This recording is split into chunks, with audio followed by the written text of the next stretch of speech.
from the Mercy One studio. Support for Faith on Trial and Iowa Catholic Radio provided in part by Imogene Ingredients.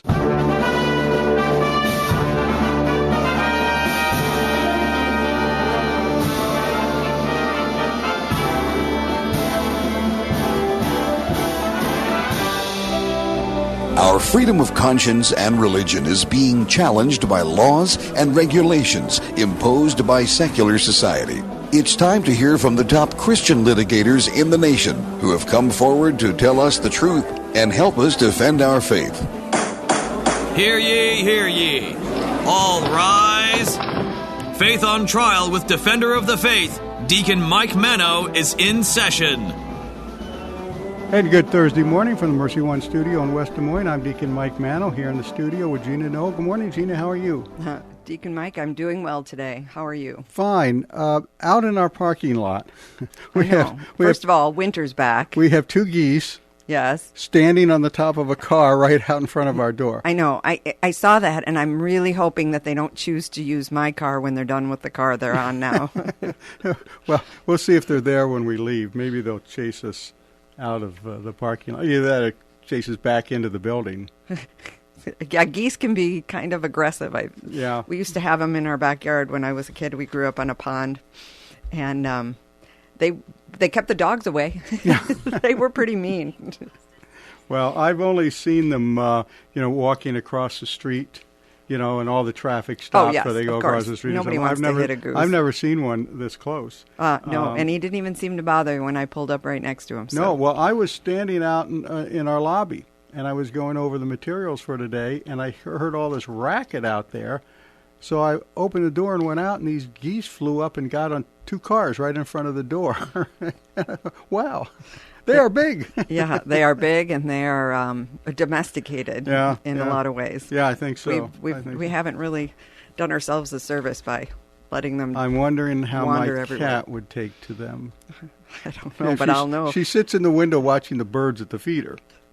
Oh, well, I bet she'd be enthralled. Then. Oh, she would be. Yeah. She would be. Wouldn't want the door open, though, I'm sure. All right. All kinds of fun here at Iowa Catholic Radio. Yeah, so drive by and you can see the geese. All right, we've got another good program today. We're going to have Zack Smith on. He's a legal fellow at the Meese Center for Legal and Judicial Studies at the Heritage Foundation. And we're going to talk and maybe take apart this HR1, what they call is the For the People Act. It's passed the House of Representatives. It's the less version of election, reform? Right. It's everything that the House Democrats want to see happen nationally in our elections. Right. And all the things that were complained about in the last election are going to be legalized. They're going to legalize. At least that's what I understand the bill. I'll be really anxious to hear his perspective. It's almost an 800-page bill. So I've been through it, most of it. And well, in HR1, it means it's the very first bill. It's not a resolution. It's literally their first bill out of the House of Representatives for this term. And it's usually reserved for the highest of priorities. So I'm real anxious to hear this, our discussion today, to find out what actually is in it, because I'm hearing some contrasting information about what it actually does. And, of course, if you listen to the regular media, it's a great bill for cleaning up elections. Well, and I think it has some implications for First Amendment rights. It does.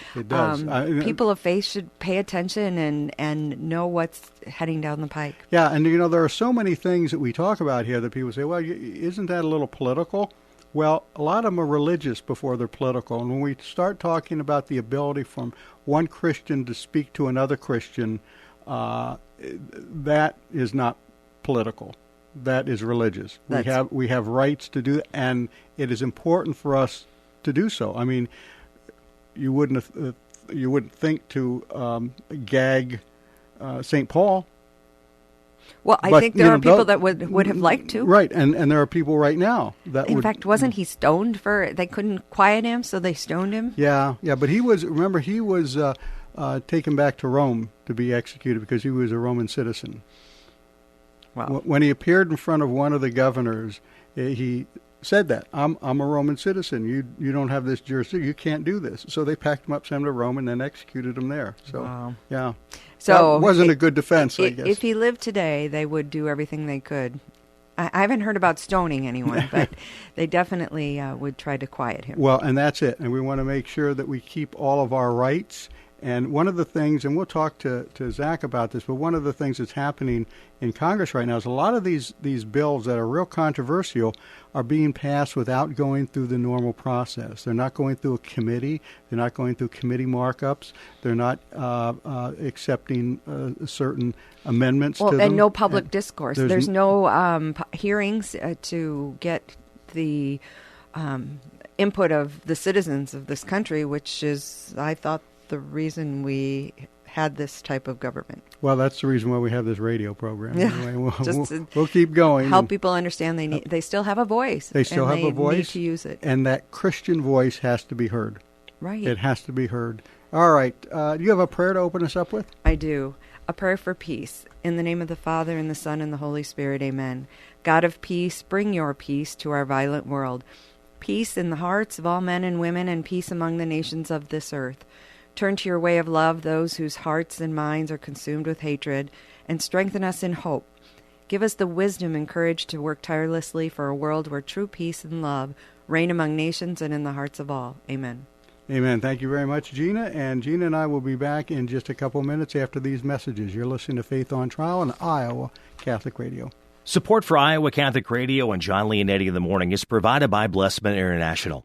Blessman International partners with volunteers and donors to provide sustainable programs for children in South Africa by leading a 12-day, all-inclusive experience sharing the heart of Christ with vulnerable children in South Africa. Teams are forming to do something significant in an African child's life. Learn more at blessmaninternational.org. That's blessmaninternational.org. Thank you, Blessman International, for your support of Iowa Catholic Radio. Support for Iowa Catholic Radio and John Leonetti in the Morning provided by Bell Construction. Bell Construction is a roofing company. They specialize in residential re-roofs, like commercial jobs, and have the experience to meet all of your roofing needs with personal service. With Bell Construction, the owner will come to your home or place of business in person to inspect and ensure the quality of work that you deserve. They pride themselves in working with you on a personal basis and making sure you are satisfied. Bell Construction, 515-963-4494. Bell Construction.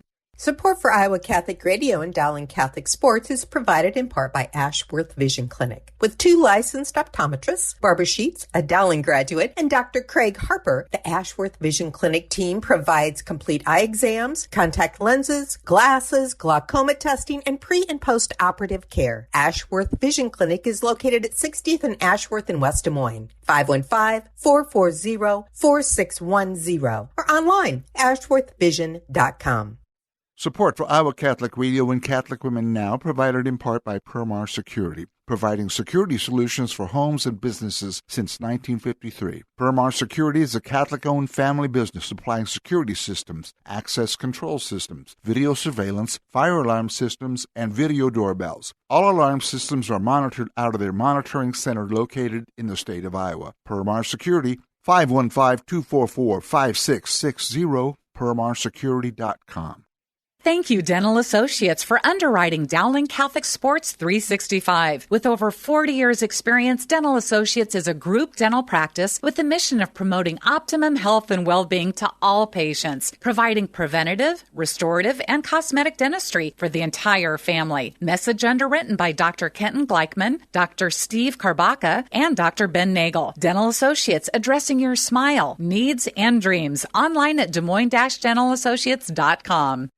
Support for Iowa Catholic Radio and Faith on Trial provided by Paul Martin and Paul Mitchell, owners of Imogene Ingredients. Imogene Ingredients supply specialized feed ingredients for livestock and pet diets to improve maternal and young animal health in both conventional and organic production.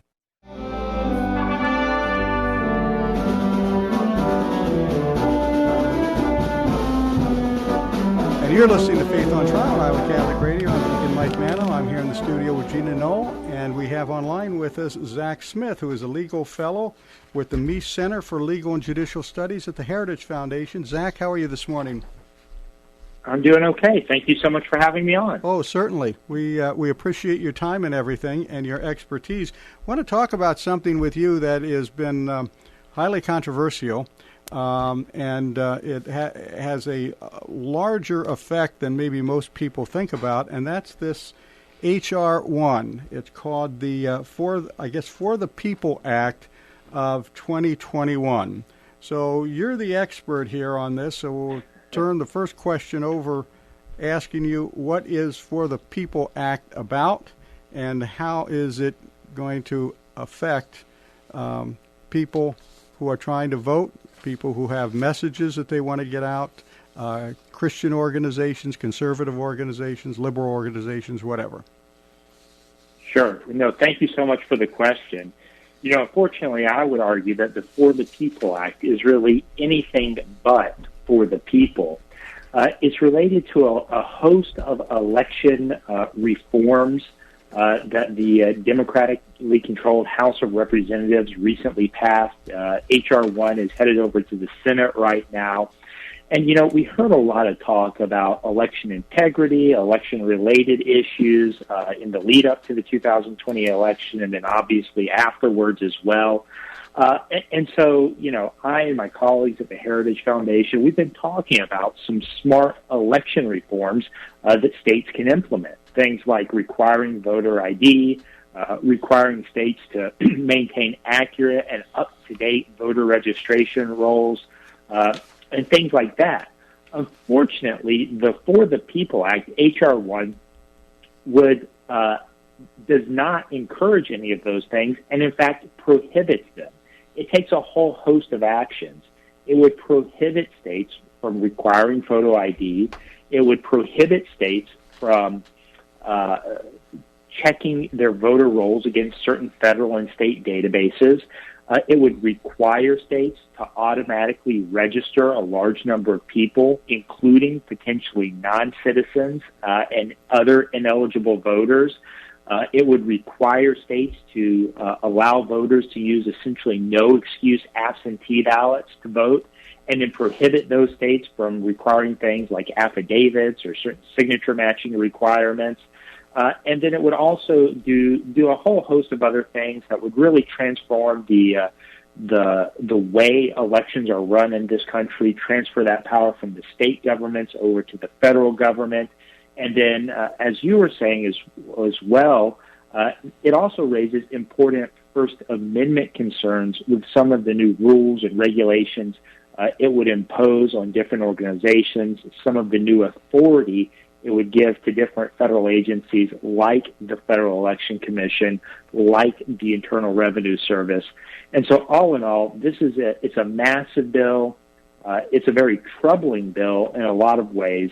And unfortunately, rather than making our elections more secure, more safe, and helping to restore the confidence that we can all have in our electoral process, this bill, if it becomes law, would really go a long way towards undermining our election integrity, and really at the end of the day would make the process less secure and less safe for all of us.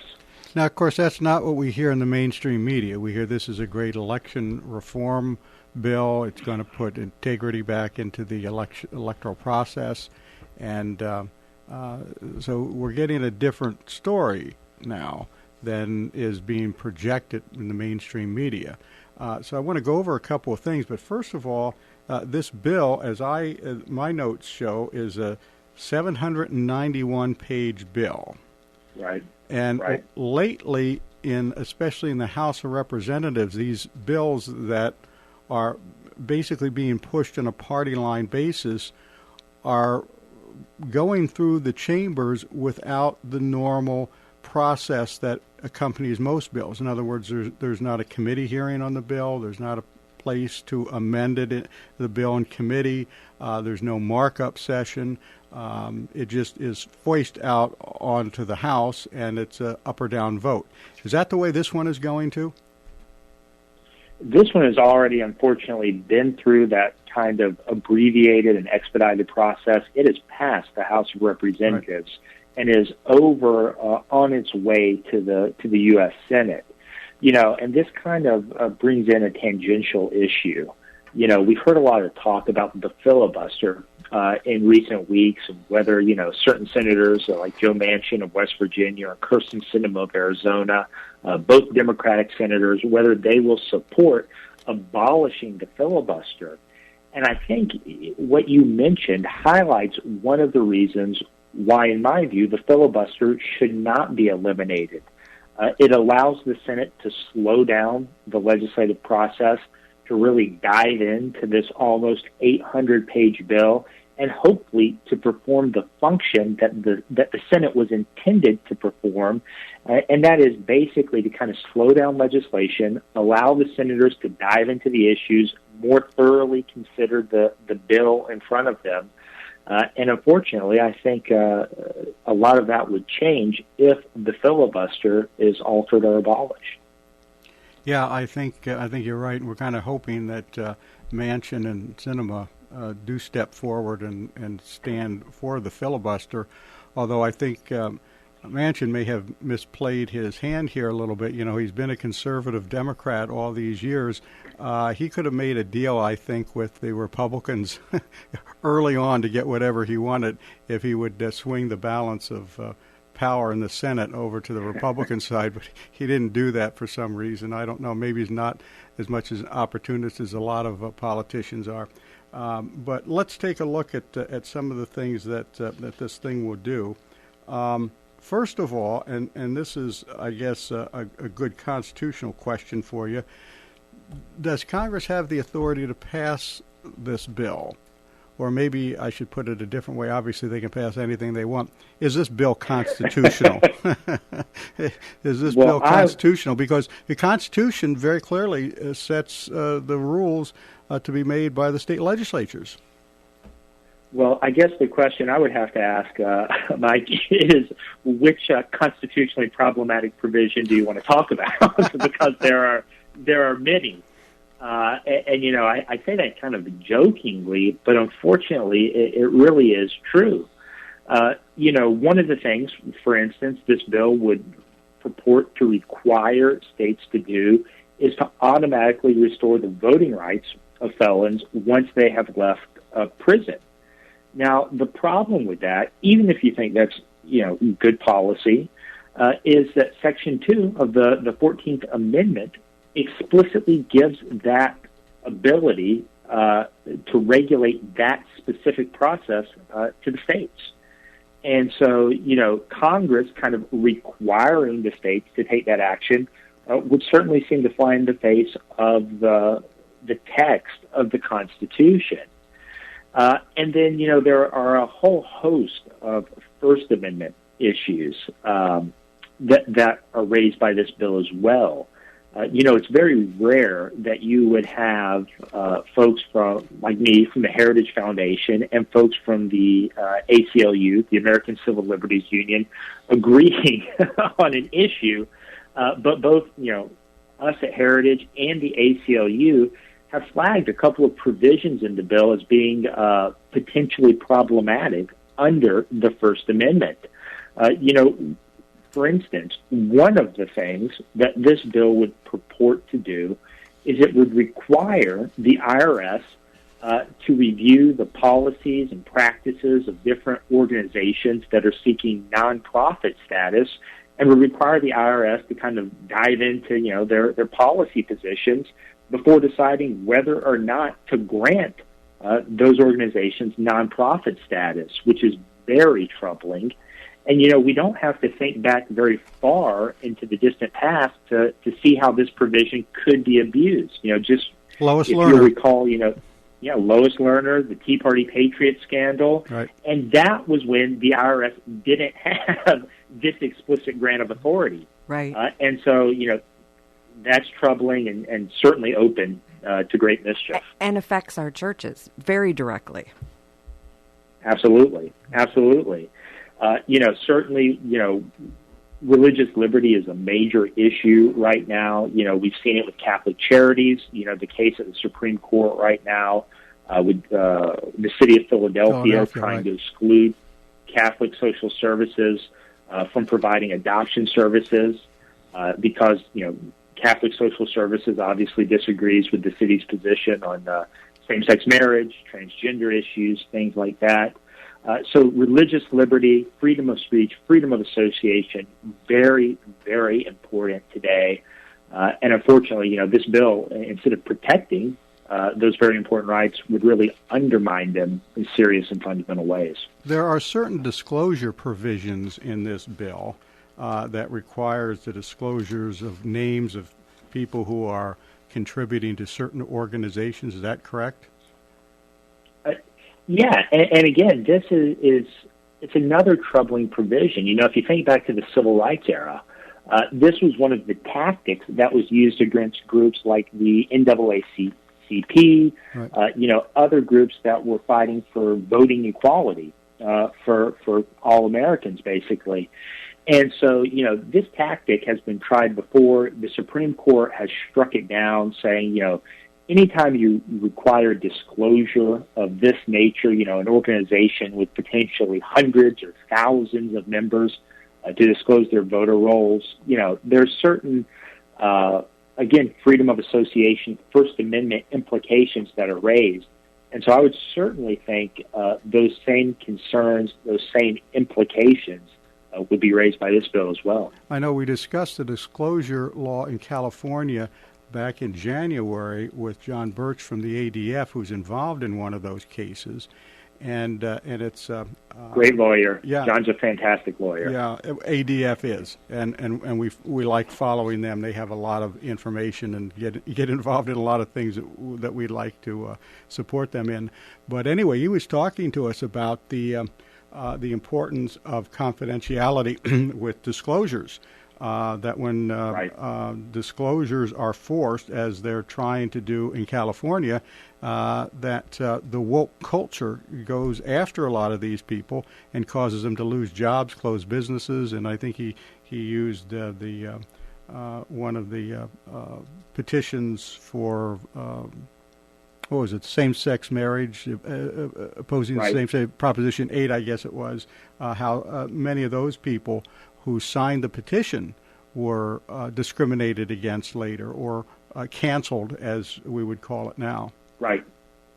Well, and if I can flag kind of another related issue for you and your listeners, this disclosure push absolutely has been a big push recently, a big tactic, I think that's, again, like John was saying, kind of aimed at, silencing folks in a lot of ways.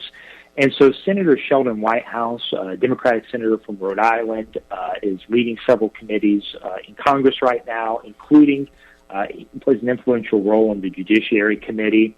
He's now pushing the idea that if certain groups file amicus briefs, friend of court briefs with the Supreme Court or even lower federal courts, that those groups would have to disclose all of their donors before they can file the brief.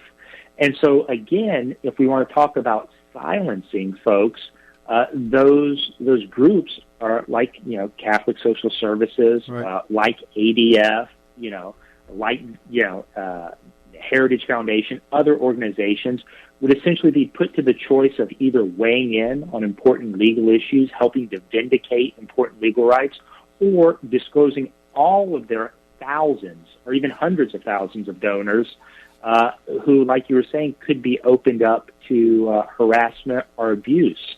And so, unfortunately, this is a big issue, and really there's a push to try to expose these individuals on multiple different fronts right now. Well, there's another troubling thing that I've seen about this bill, and that is if you want to challenge it, if you want to file a legal challenge to it, it has to be done in the District of Columbia, District Court, which I suppose setting venue is one thing. But then it says that to file a case, you have to file with a single attorney and to be represented by a single attorney at oral argument. So in other words, all the groups that would challenge it would have to join in basically one brief and one argument before the court. So would that not do away really with a lot of amicus briefs and a lot of independent representation? Because obviously some of these provisions are going to strike certain groups as not being in their best interest, but for different reasons. And they're all going to have to combine into one group. Well, that's absolutely right. And, one of the reasons I wanted to jump in so quickly here is, as a lawyer, that provision struck me as particularly odd and particularly troublesome because, one of the most sacred traditions we have in our legal system is that everyone's entitled to the representation of their choice. You want people to be represented and represented by the lawyers that they choose. Well, and so really what this would force litigants to do is to give up that right in certain ways. And more than that, a lot of groups that challenge these provisions, a lot of their interests, a lot of their goals may be the same, but not completely. And so you would worry about maybe foreclosing arguments, foreclosing issues that certain individuals or groups that would challenge this law might not have in common with other organizations or individuals. And so, it's clearly an attempt to stack the deck in favor of the law on the back end, in not only setting the venue in the District of Columbia, but also in limiting the scope of representation, really, that individuals can have. Zach, that particular provision caught my attention also. I am not a lawyer, so I don't understand the legalities of all of that part of it. But from a layman's standpoint, it seemed to me they were trying to avoid the courts that might have been appointed judges under the last administration. There was some political implication there, from my view. And the other was, is there some precedent for them to be able to legislate how the courts do their work? Or is this something new? Because I do know, and I'm going to tell you this because I've said it to a number of people, watching what's going on in Washington, D.C. seems like one big rager.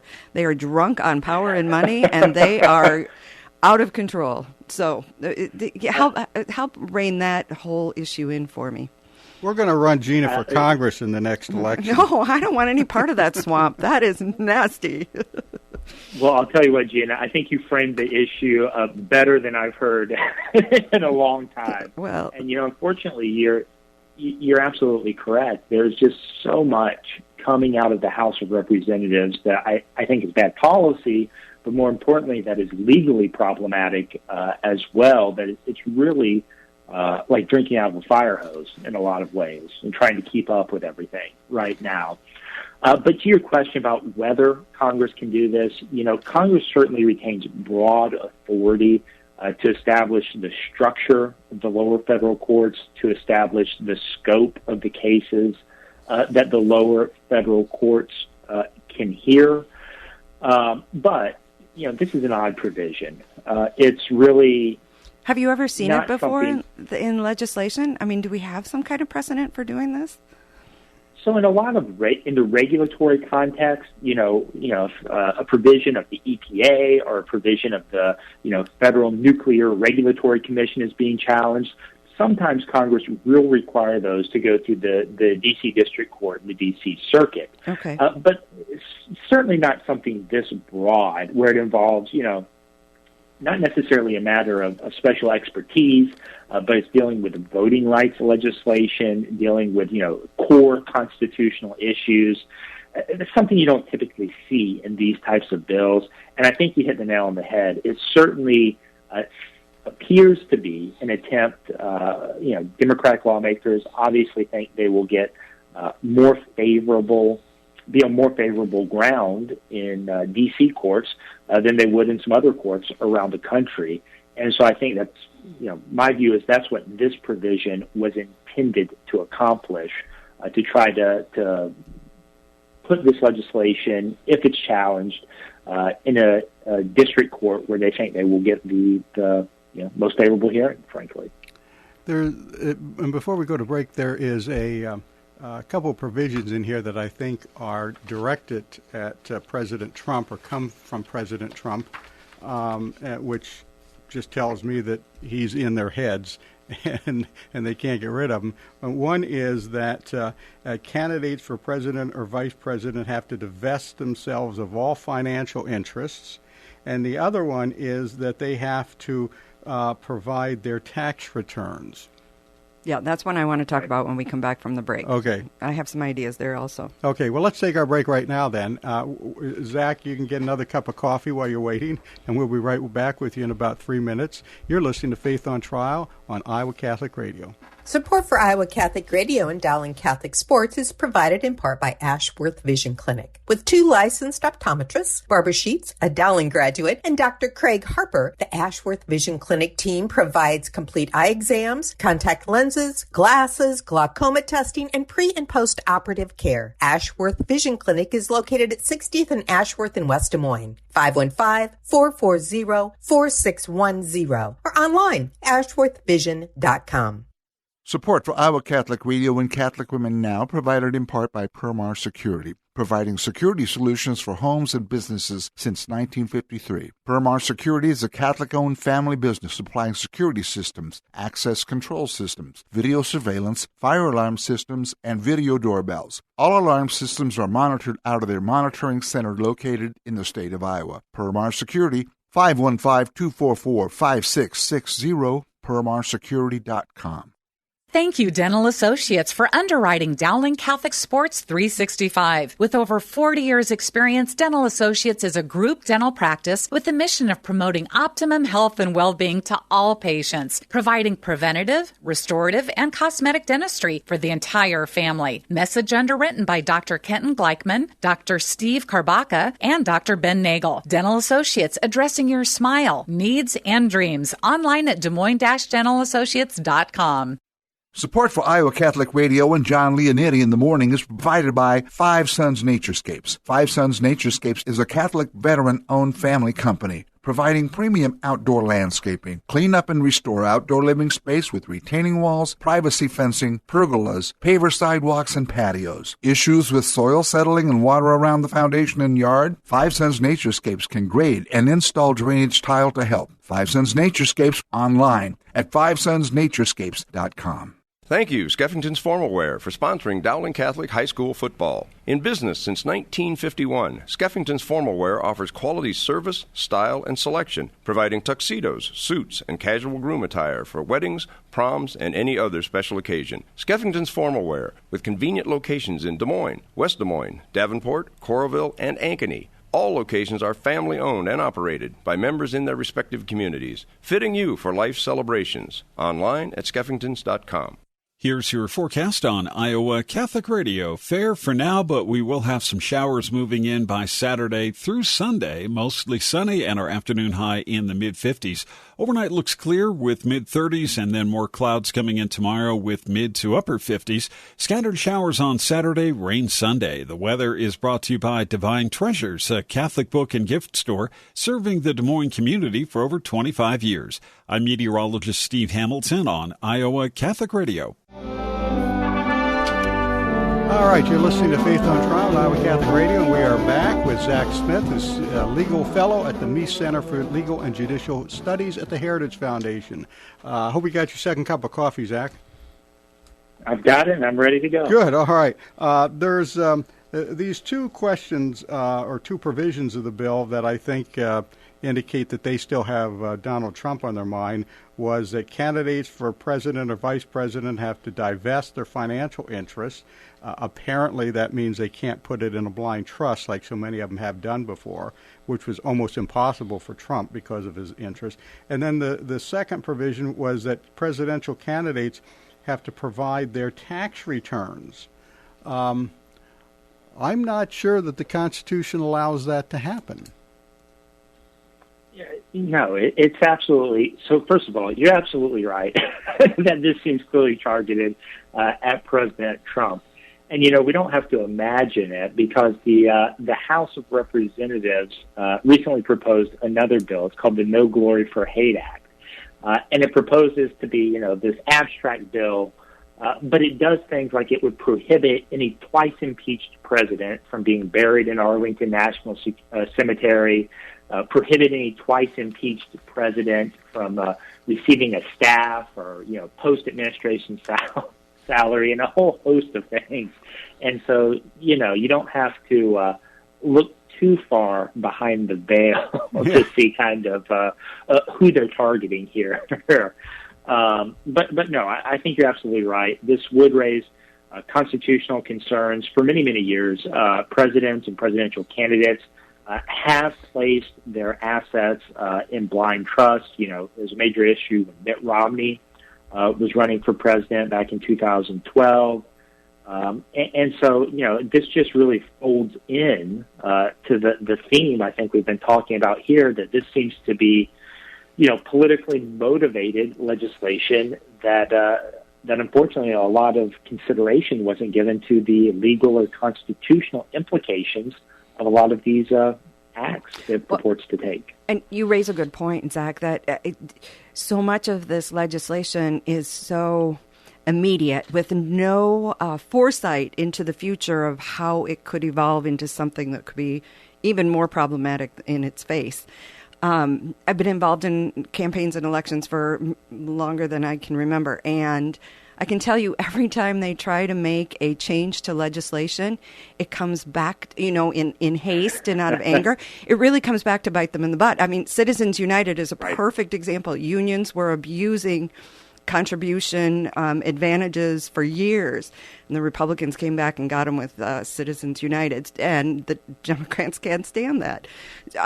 This thing with the tax return, I wanted to go back to address that. Looking in the long term, I can see this as very problematic if it holds, because it will expand. And pretty soon your dog catcher and everybody on the ballot needs to offer their tax return. And I'm here to tell you, from what little I've seen, I think Democrat voters would be surprised to see the tax returns and the items in a tax return of their Democratic candidates. I mean, where their resources come from and how they spend their money might be very interesting to that group of voters. They may be able to do that to the dog catcher. I don't think they can do it to the president. Pretty clear, 35 years old, natural resident or natural-born citizen, and 14 years residence in the United States. That's right. That's it. Exactly. I mean, yeah, right. So, Zach, I can see a lot of these coming around to be turned against the Democrat Party. To your point, Gina, one of the concerns that we certainly heard leading up to 2020 was that, Donald Trump or his administration would try to put their thumb on the scale, and potentially, shift the election process or something in the administration's favor. Now we never heard really specifics about that, and it seems like it was a lot of hype more than anything. But with this bill, one of the things it does in many areas, it would essentially transfer primary responsibility from the states, 50 different states dispersed across the country, and centralize a lot of those election administration provisions, a lot of the election administration requirements from the states to the federal government, which could potentially in the future make it much easier, for fewer people to impact the outcome of an election.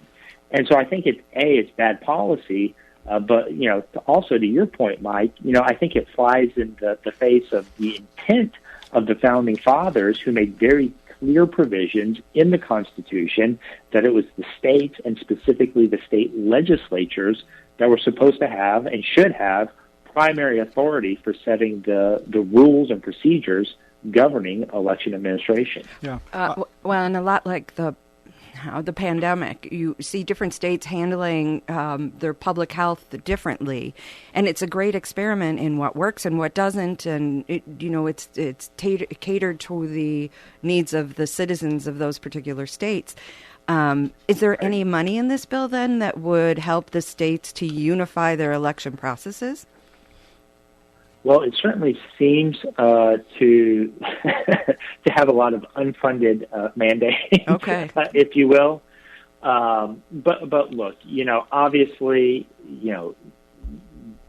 I mean, you both know money in elections is nothing new, but it would, again, I would anticipate, shift not only the authority from the states to the federal government, but also a lot of the funding and resources that are currently going to the state governments to help with the election administration process, really take that money away and shift it to the federal government, where the authority would really lie under this new bill.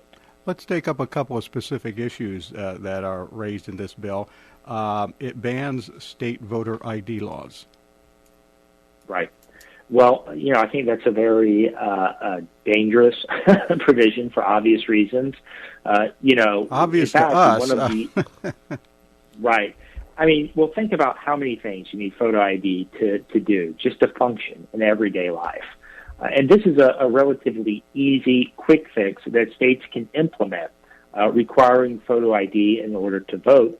And as my colleagues at Heritage have written before, states should make photo ID easily and freely available to individuals if they can't otherwise afford it or obtain it solely for the purpose of voting. And so, I think we're seeing states beginning to consider that this election cycle. Like you said, seems pretty common sense, pretty straightforward to me. But unfortunately, under this bill, states would be prohibited from doing that. Now, with the automatic voter registration, what can happen is people who are in the country illegally or non-citizens can get, whether designed to do this or not, can become registered to vote. And apparently there's a provision in the law that makes these folks immune from prosecution. Yeah, that'd be right, because they're being automatically registered. And, we don't have to speculate about whether this will happen or not. We can look at places like California that already have automatic voter registration provisions and see that it does happen. And, unfortunately, Mike, one of the biggest problems we saw this past election and in past election cycles before that is a lot of states have very bad voter registration rolls. They're out of date. There's dead voters on the rolls. There's ineligible voters on the rolls. And that's really kind of the first line of defense to the integrity of the system. It makes it much more difficult to figure out what's going on if the voter rolls aren't accurate and up to date. And so not only would these non-citizens or ineligible voters potentially be registered, HR1 also contains provisions that would make it more difficult for states to use other databases that the federal government maintains to check the accuracy of those voter rolls, to potentially remove ineligible voters from the rolls. And then it would also criminalize anyone who, quote, engages in hindering, interfering, or preventing anyone from registering or voting. Well, the problem with that is that hindering, interfering, or preventing language is so broad and so vague, it could cover a whole host of activities, potentially even if you just let a supervisor of election know, hey, I think this person is ineligible to vote. And so when you kind of take those provisions in totality, I mean, it doesn't take a lot of creativity to see the problems that will arise. One of the big issues in this is it promotes ballot harvesting. Right. So ballot harvesting is just the practice. Political parties have engaged in it. Third-party groups have engaged in it. It's where they basically send operatives out to collect absentee ballots from voters and then take those absentee ballots that they've harvested back to election officials. Well, news stories, studies have shown that the practice of ballot harvesting is ripe for abuse and has been abused. With, unfortunately, those operatives sometimes, failing to deliver the ballots, altering the ballots. And so what many states, like Arizona, have done, they've prohibited ballot harvesting and only allow certain individuals, caretakers, family members, to deliver absentee ballots for someone to election officials. And that was being challenged recently at the Supreme Court in a case called Branovich v. Arizona. But under HR1, states would no longer have the ability to prohibit ballot harvesting, and in fact would have to affirmatively allow it to take place. All right, and the law also prohibits the publication of misleading information about elections, and if you do so, you can be sentenced to up to 5 years in prison. So what is misleading information? That one seems unconstitutional on its face, and I would hope that all someone challenging that provision would have to do is walk into court, and it would very quickly be struck down. I would hope. Yeah, and it requires campus vote coordinators. What in the world is a campus vote coordinator? I have no idea. Well, that's and you know, I think that highlights a problem. You know, again, this is a massive, almost 800-page piece of legislation that was rushed through outside of the normal process. And so you're left with a lot of these vague, undefined terms, unfunded provisions that, you know, unfortunately, we heard several years ago someone say, well, we've got to pass the bill to find out what's in it. And unfortunately, I think that's, you know, to some degree been the approach with HR1. Yeah. I think you have a pretty good grasp on it. Well, fact or fiction, I had heard at one point that it lowered the voting age to 16. So I don't think it actually lowers the voting age. What it's designed to do is to encourage, quote, pre-registration of 16 and 17-year-olds, basically get them, you know, kind of teed up, ready to you know, a pre-registration roll, get them teed up, ready to move on to the official rolls as soon as they turn 18. And again, the problem with that is, you know, states can't maintain, some states can't maintain their voter rolls as it is. Right. And so when you start creating these separate rolls, you know, pre-registering people, it seems like many states are going to have problems maintaining the separateness and be able to really, you know, determine whether somebody who's ineligible to vote because they are 16 or 17 has cast a ballot or not. And then states can accept absentee ballots up to 10 days after the election? Well, it's not that they would have to, that they have the you know, ability to choose, essentially. They would essentially be required to accept absentee ballots up to 10 days after the election. And they would also be mandated to conduct early voting up to 15 days before Election Day. And so, you know, the early voting, you know, something that should be left to the states to decide. But certainly, you know, we saw this past election, the issues with absentee ballots, and especially absentee ballots if they are accepted after Election Day. Well, and especially if they're harvested. I mean, you could hold them in the trunk of your car to see, well, will this do we need these or right, not? Yeah. Will we need these? Or we want to hold these just in case, you know, that there's some fraud going on. You know, I could just see so much abuse keeping with them that in the trunk of their car where they keep the bodies. Yeah. One of the other things that is in here, which I think most people don't realize, is that it changes the composition of the Federal Election Commission from 6 to 5, which is an odd... So the Federal Election Commission is designed to be a bipartisan commission for obvious reasons, you know, and to civilly enforce a lot of our federal election laws.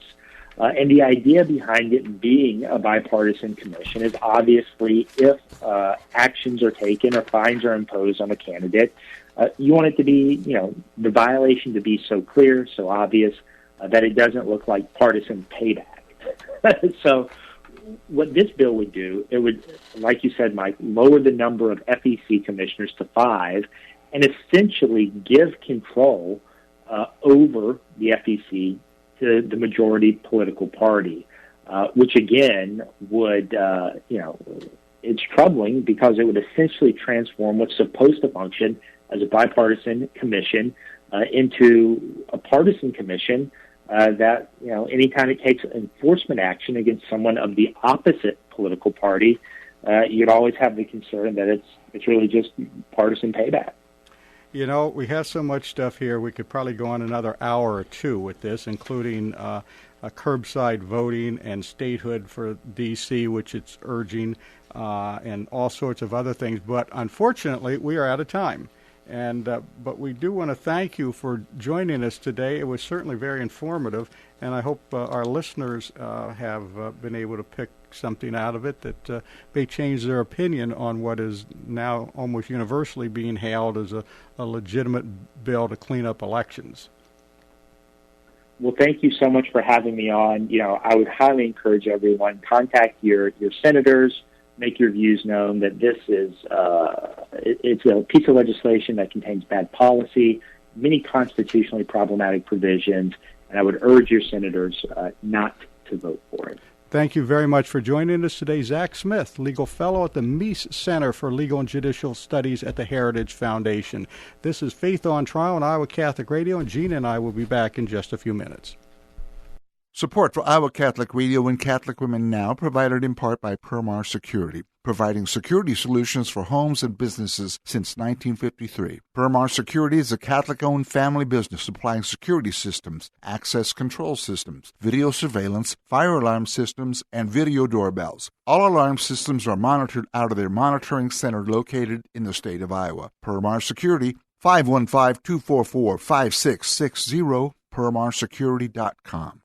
Support for Iowa Catholic Radio and Dowling Catholic Sports is provided in part by Ashworth Vision Clinic. With 2 licensed optometrists, Barbara Sheets, a Dowling graduate, and Dr. Craig Harper, the Ashworth Vision Clinic team provides complete eye exams, contact lenses, glasses, glaucoma testing, and pre- and post-operative care. Ashworth Vision Clinic is located at 60th and Ashworth in West Des Moines. 515-440-4610 or online, ashworthvision.com. Thank you, Dental Associates, for underwriting Dowling Catholic Sports 365. With over 40 years' experience, Dental Associates is a group dental practice with the mission of promoting optimum health and well-being to all patients, providing preventative, restorative, and cosmetic dentistry for the entire family. Message underwritten by Dr. Kenton Gleichman, Dr. Steve Karbaka, and Dr. Ben Nagel. Dental Associates, addressing your smile, needs, and dreams. Online at DesMoines-DentalAssociates.com. Support for Iowa Catholic Radio and John Leonetti in the morning is provided by Five Sons Naturescapes. Five Sons Naturescapes is a Catholic veteran-owned family company providing premium outdoor landscaping, clean up and restore outdoor living space with retaining walls, privacy fencing, pergolas, paver sidewalks, and patios. Issues with soil settling and water around the foundation and yard? Five Sons Naturescapes can grade and install drainage tile to help. Five Sons Naturescapes online at fivesonsnaturescapes.com. Thank you, Skeffington's Formal Wear, for sponsoring Dowling Catholic High School football. In business since 1951, Skeffington's Formal Wear offers quality service, style, and selection, providing tuxedos, suits, and casual groom attire for weddings, proms, and any other special occasion. Skeffington's Formal Wear, with convenient locations in Des Moines, West Des Moines, Davenport, Coralville, and Ankeny. All locations are family-owned and operated by members in their respective communities, fitting you for life celebrations. Online at skeffingtons.com. What is the best gift ever? Giving a Catholic education is at the top of my list. Your contribution to CTO helps families send their children to our Catholic schools who otherwise could not afford it. In giving to CTO, you receive the best tax credits ever. Pledge or donate online at ctoiowa.org. The bottom line, it's for the kids and their future.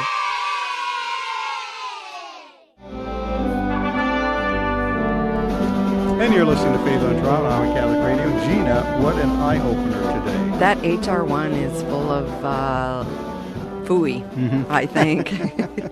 It was good to talk to Zack and for him to outline some of the points in the 800-page. My thought process through the conversation with him was that there's just so much. We can't possibly highlight all that affects us as people of faith in this one bill.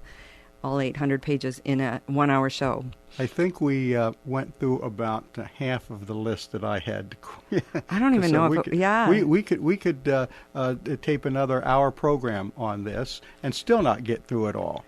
Well, from what I can tell, if it ever passes the Senate, and I don't know the likelihood of that happening, but it will create a lot of legal cases for our apparently the D.C. court system. I was just going to say, yeah. Now, the venue requirement is something that is used in a lot of legislation. Well, I've seen it in contracts, right. that... And I can see that. But you have to have one attorney for all the, you have one objection, and it's just, there's so many constitutional objections to this. If it passes and is signed into law, as the President Biden has said he will do, we will be in litigation. The District Court of the District of Columbia will be in litigation tied up for years on this. Probably more or less, do you think, than the Obamacare?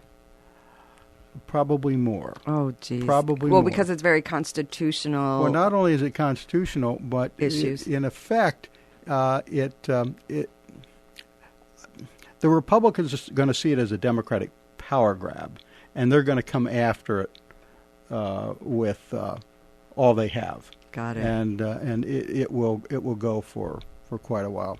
All right, I think we are probably about out of time right now, so let's pray our prayer to St. Michael. St. Michael the Archangel, defend us in battle, be our protection against the wickedness and snares of the devil. May God rebuke him, we humbly pray, and do thou, O Prince of the heavenly host, by the power of God, thrust into hell Satan and all the evil spirits who prowl about the world, seeking the ruin of souls. Amen.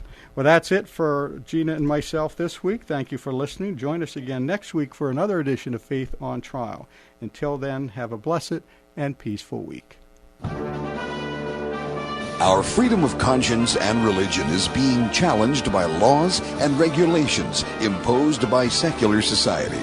Faith on Trial, with Defender of the Faith, Deacon Mike Manno. Faith on Trial, Thursdays at 10 a.m. on Iowa Catholic Radio, iowacatholicradio.com, and the Iowa Catholic Radio app. Support for Faith on Trial and Iowa Catholic Radio provided in part by Imogene Ingredients.